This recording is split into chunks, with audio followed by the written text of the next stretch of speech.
Governador, muito obrigado por ter vindo ao Rio de Janeiro para fazer essa conversa.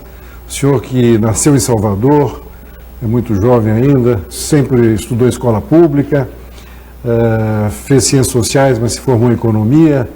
Durante quase 20 anos foi sindicalista, foi o vereador mais votado da história de Salvador, foi o deputado mais votado da Bahia, 2 vezes governador, sempre no primeiro turno, e na segunda vez o mais votado da história da Bahia, o que não é pouco. Quer dizer, o senhor é muito bom de votos, né, governador? Primeiro, muito obrigado pela oportunidade de estar aqui batendo esse papo. Eu diria que agradeço a Deus sempre o carinho recebido pelo povo da Bahia e tento devolver com muito trabalho. O nosso lema é trabalhar bastante, e inclusive fixou um apelido na Bahia, que é Rui Correria, das coisas acontecerem rapidamente. Bom, a Bahia é um estado maravilhoso, não há quem não ame a Bahia no Brasil, né? Aquelas cidades lindas, aquelas praias maravilhosas, e aquela gente muito inteligente, né? Qual é o seu maior desafio hoje na Bahia? Olha, eu diria que o maior desafio é ultrapassar, vencer décadas de indicadores sociais perversos que fizeram da Bahia um estado de economia centralizada na região metropolitana e de um povo muito pobre espalhado pelo território. Isso se reflete na arrecadação. A Bahia é o 20º estado em arrecadação per capita. Então eu diria que o grande desafio é desenvolver esse estado, que é do tamanho da França, levando infraestrutura, levando oportunidades de emprego, de renda aos 4 cantos da Bahia e também levando serviços públicos. Assim como a economia, os serviços públicos também eram muito centralizados em Salvador. Por isso, no primeiro mandato, nós inauguramos 7 novos hospitais e alguns deles no interior do estado, levando investimentos de educação, de saúde e de infraestrutura para todo o estado. Quer dizer, o senhor faz esse paralelo com o interior da Bahia, com os municípios, que a gente pode fazer com Brasília e a Federação, né? Exatamente, é o que nós comungamos hoje, pelo menos a retórica que se diz no plano nacional, que nós precisamos de um país que dê prioridade aos diversos estados, municípios, ou seja, mais Brasil e menos Brasília. Agora, o senhor vai indo muito bem lá, os indicadores mostram, né? Mas a cidade de Salvador também está sendo bem administrada pelo ACM Neto, que é oposição, né? Como é que é a relação de vocês? Olha, a relação é uma relação cordial, eu diria institucionalmente tem funcionado. Nós temos feito um investimento grande em Salvador, e que iniciou-se lá com Wagner no governo. Ao longo desses anos nós investimos cerca de 10 bilhões de reais só em mobilidade urbana. Temos hoje 33 quilômetros de metrô funcionando, chegando até o aeroporto. Estamos iniciando agora o VLT, muitas obras, inclusive obras sociais importantes, obras de infraestrutura que ajudam a salvar vidas, como encostas para proteger deslizamentos. Enfim, fazendo um investimento e fazendo com que a capital, que tem 2.800.000 habitantes, possa melhorar seu perfil de emprego, de prestação de serviço à população. Certo. Agora, o senhor é do PT, o senhor foi um dos fundadores do PT e é visto até como um petista diferente, digamos, um homem que tem muito diálogo, né? Como é que é a sua relação com aquele núcleo duro lá? Núcleo duro do PT. Mas os mais radicais, assim. Eu diria que sim, que eu acho que é o momento, mais do que nunca, de um partido que fez muito pelo povo brasileiro e que precisa e tem muito a contribuir para a melhoria do povo mais pobre espalhado pelo Brasil, que nós possamos voltar a dialogar com todas as forças políticas do Brasil, ao contrário do que pregam alguns, seja na extrema esquerda ou na extrema direita. O Brasil precisa de diálogo, precisa fazer com que nós possamos unir os homens e as mulheres de bem a favor do Brasil. Por isso, nós temos defendido que os governadores possam, junto ao Congresso Nacional, junto ao Senado, à Câmara, construir uma agenda pelo Pacto Federativo a favor de onde se presta o serviço público, ou seja, nos municípios e nos estados, fortalecendo a federação e, com isso, melhorando a vida da população. Sim. E a sua relação com o governo federal, como está sendo? Olha, até aqui eu diria que todos os governadores ressentem um pouco da falta de diálogo. Os governadores do Nordeste tiveram 2 oportunidades de estar com o presidente da República, uma em Brasília e outra recentemente lá no Recife, onde nós tivemos uma reunião da SUDENE. apresentamos diversas ideias e propostas para a retomada do emprego, da geração de investimentos, e estamos aguardando que essas propostas possam vir consolidando, portanto, um momento de crescimento do Brasil. Uma das propostas prevê que os estados possam acessar 30% do Fundo Nacional de Desenvolvimento do Nordeste para investimentos em infraestrutura. Porque às vezes a gente consegue uma empresa, um empreendimento, uma indústria para se instalar no estado, mas a empresa diz assim: eu vou fazer o meu investimento, mas eu preciso que chegue a estrada, que se chegue a energia elétrica, que chegue o abastecimento de água para eu poder produzir. E isso cabe ao Estado fazer.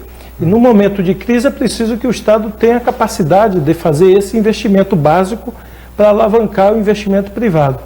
E é isso que nós solicitamos na última reunião da SUDENE e estamos aguardando a resposta do governo federal. Quer dizer, se, digamos, os estados não dependessem tanto do governo federal, talvez o senhor fosse até mais duro, né?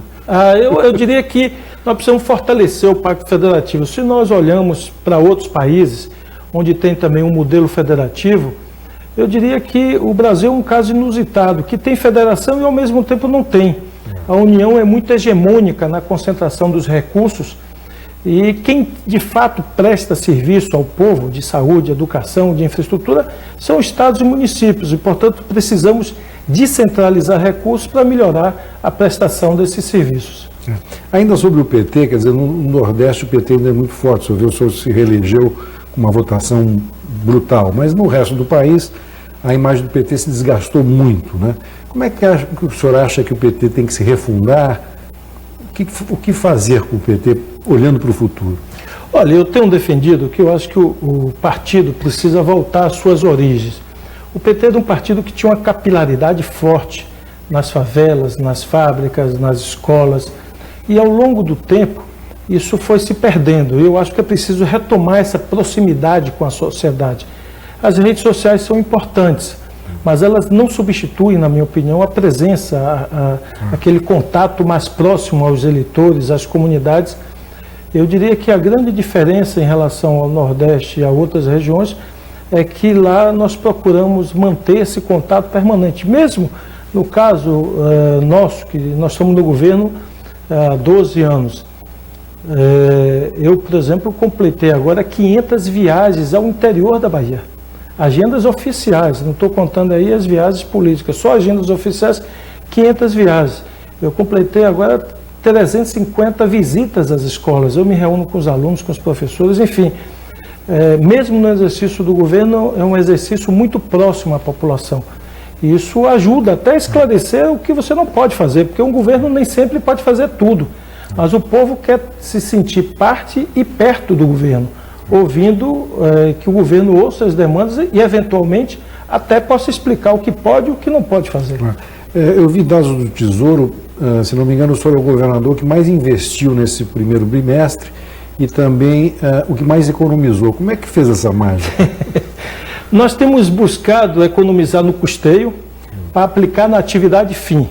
Ou seja, eu digo sempre para as pessoas, a finalidade da existência de qualquer governante ou de governo é prestar o serviço à população. A área meio tem que se restringir ao mínimo possível. O que interessa é o que se aplica na atividade fim. E, portanto, temos buscado enxugar o máximo possível custeio, atividades meios. Nós montamos um grupo que chama-se Controle de Qualidade do Gasto Público. E esse grupo tem feito um filtro bastante forte. Mas o senhor fez um ajuste fiscal no Estado? Temos feito. Fiz no primeiro mandato e fiz agora de novo no segundo. Nós fechamos órgãos, privatizamos empresas, fechamos outras empresas, enxugamos a máquina pública para liberar dinheiro para investimento. E por isso consegui fazer 7 hospitais no primeiro mandato. Graças a esse enxugamento, agora temos o desafio de investir forte na educação, continuar o investimento na saúde. Temos 8 policlínicas regionais funcionando, que nós inauguramos no primeiro mandato. Só esse ano deve inaugurar mais 11, portanto vamos a 19 policlínicas. E para fazer isso tudo, você precisa arrumar o dinheiro em algum lugar.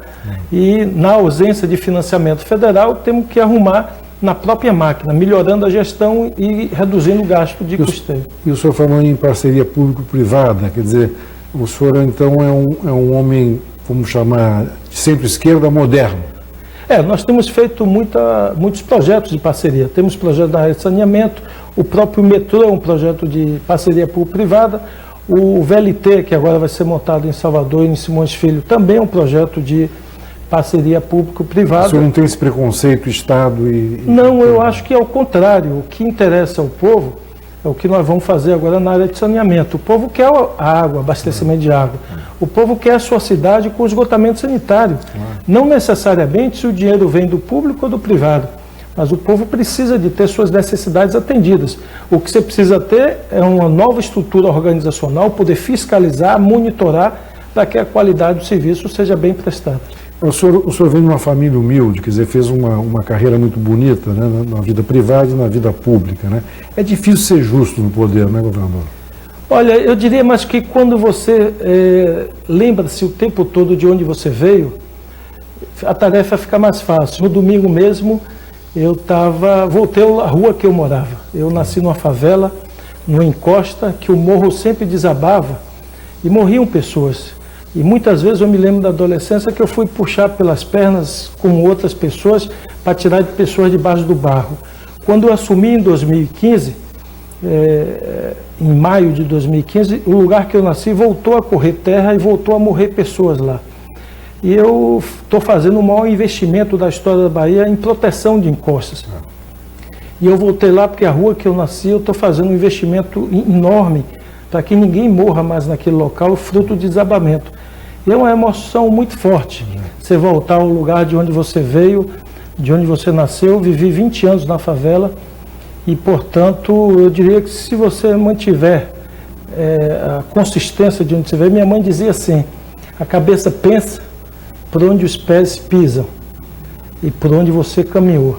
Então, se você caminhou na vida real, onde as pessoas caminham, você sempre vai ter sua cabeça com os pés no chão. E eu procuro sempre manter essa proximidade com a vida real das pessoas, não me encantando pelos palácios, porque os palácios são passageiros. E a nossa missão é fazer mais pelo povo que mais precisa. E não é fácil, porque o poder encanta também, né, governador? Precisa ter muita força interior, né? Precisa ter muita força interior, precisa ter muita humildade. E eu digo assim, o patrimônio que eu quero carregar pro resto da minha vida é que meus filhos sintam o mesmo orgulho do seu pai do que eu sinto da minha mãe e do meu pai. A minha mãe e meu pai sempre, apesar de pobres, transmitiam aos filhos um ensinamento muito rico. Minha mãe, por exemplo, não tinha nem o 2º grau, mas ela tinha uma consciência muito forte que os filhos precisavam da educação. A gente sempre estudou muito na escola pública. E ela cuidava de ajudar na favela inteira. Ela me colocava meninos, centenas de vezes eu deixei de brincar para poder ensinar os meninos lá da rua. Que ela dizia assim, se Deus lhe deu a possibilidade de aprender, não foi só para ficar para você. Então, eu carrego muito orgulho de minha mãe e quero que meus filhos carreguem o orgulho do que a gente faz de bom para as pessoas. Claro, essa consciência política é fundamental, né? E o Brasil hoje está precisando de diálogo, precisando de gente mais aberta, né? Como é que o senhor vê o Brasil nesse momento? Eu acho que o Brasil precisa se encontrar consigo mesmo. O Brasil passou um período recente onde muitos pregando e ainda pregam ódio, intolerância. Eu acho que nós temos que conversar com todo mundo. O PT também teve um momento de nós, eles, né, muito errado. Né? Eu acho que às vezes o PT, talvez se sentindo muitas vezes dono da razão, e quando você se sente às vezes muito dono da razão, você termina sendo um pouco arrogante. Eu acho que é preciso a gente ter humildade, conversar com todo mundo. Por exemplo, nos fóruns de governadores, eu converso com todos os governadores. O governador de Goiás, que é do DEM, o governador do PMDB. Eu acho que nós temos que conversar, encontrar saídas para o Brasil. E na eleição, cada um disputa com o seu candidato, mas não podemos suprimir o debate de ideias, a convergência. O que provoca a síntese de ideias para um país é você conversar. E não dá para conversar só com quem pensa igual a você. O mundo hoje ficou muito intolerante. Eu, por exemplo, digo, eu não gosto dessa história de estádio que só vai uma torcida. O que era bonito é ver as duas torcidas competindo também nos gritos, nos cantos. Hoje em dia o estádio, porque tem violência, só pode ir uma torcida. Eu sou a favor de duas torcidas. Acho que o marido pode torcer, no caso da Bahia, pelo Bahia, a mulher pelo Vitória, ou vice-versa. Aqui no Rio, um pode torcer para o Flamengo, outro para o Vasco, outro para o Flamengo. Qual o problema das famílias irem juntas para um estádio de futebol, comemorar e brincar e contarem piada eventualmente, ou gozação com o outro, mas faz parte da vida humana e não a intolerância. Isso que eu acho que não leva a Por isso a educação, né? Exatamente. É o princípio da civilidade, né? Você praticar a civilidade é você respeitar a religião do próximo. Eu posso ser evangélico, eu posso ser católico, mas respeitar a posição de quem é espírita, de quem é evangélico. Eu não preciso forçar as pessoas a crerem da mesma forma que eu tenho uma crença numa religião ou num esporte. Cada um pode ser e podemos conviver harmonicamente. Falamos de educação, como é que o senhor está vendo esse momento da educação brasileira?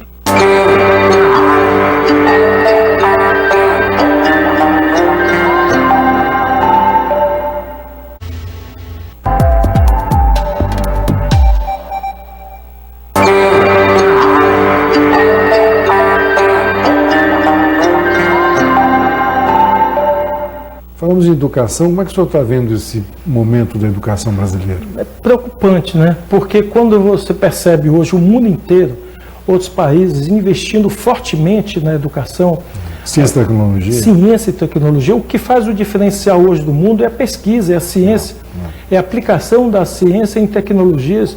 Você vê a disputa das grandes nações do mundo hoje estão na área da tecnologia.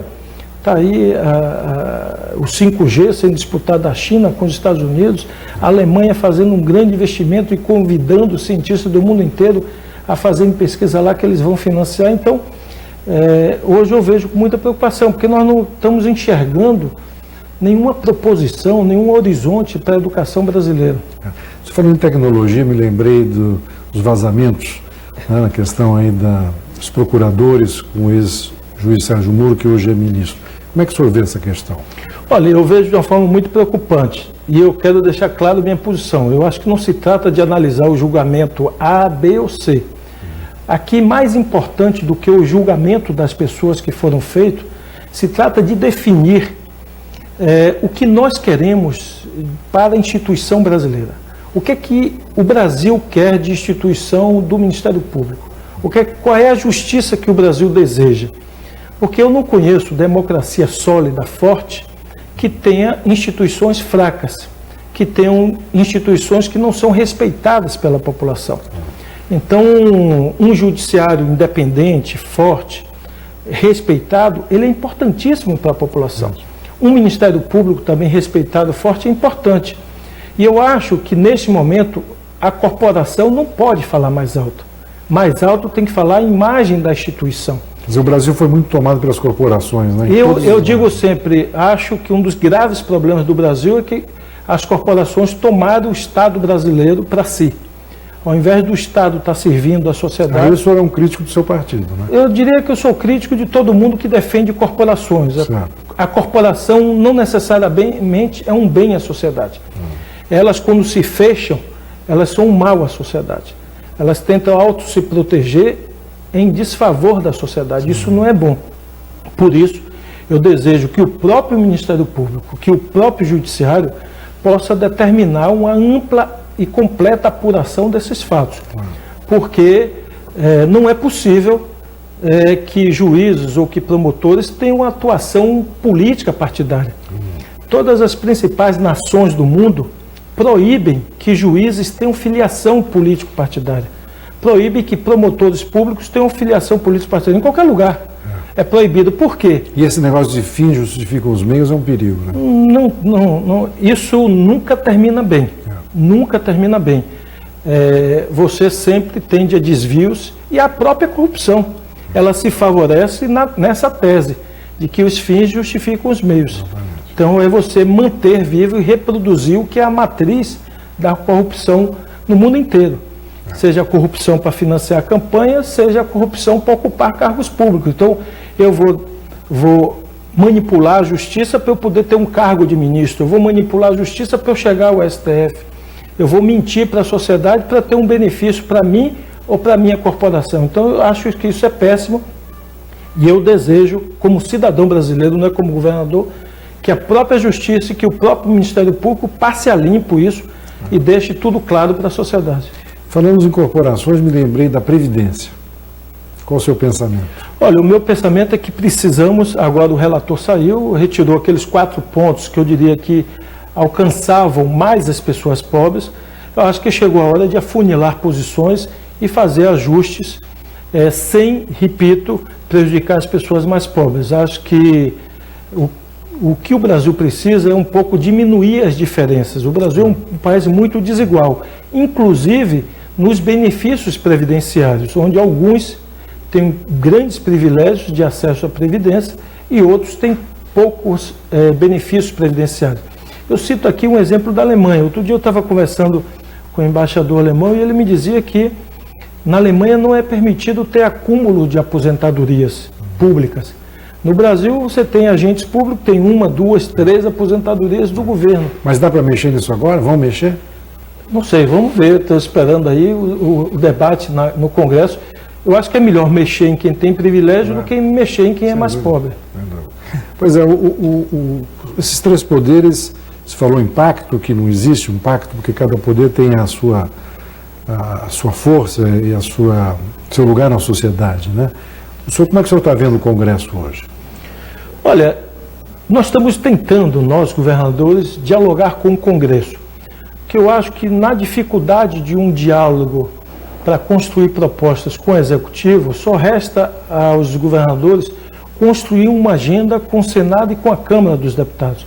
Então nós temos procurado o presidente das 2 casas, buscado conversar com os senadores e deputados, para que juntos, governadores e senadores e deputados, possamos construir uma agenda que favoreça o investimento nos estados, que alavanque de novo a geração de emprego no Brasil.